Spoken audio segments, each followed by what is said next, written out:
is always a proverb or a saying to match whatever emotion or situation there is. Now, these proverbs or sayings are influenced by our multicultural ancestry, namely that of the African and English ancestry. And of course, it's not just the saying or the proverb, it's how you say it too.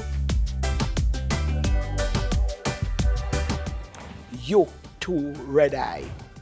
Or what the English would say is, your eyes are too red. Now, I never really seen a red eye yet, unless it's pink eye. But what it really means is, you want what other people have.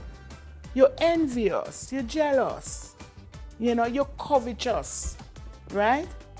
And you must learn to satisfy with what you have, man. You're too red-eye. Stop looking for what other people have.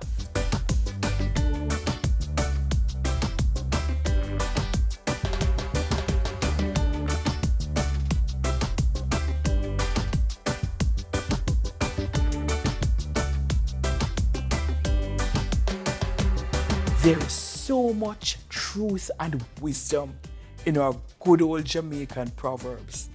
So we need to claim our heritage, know our culture, get to know we Jamaican proverb them, and use them when we really need to.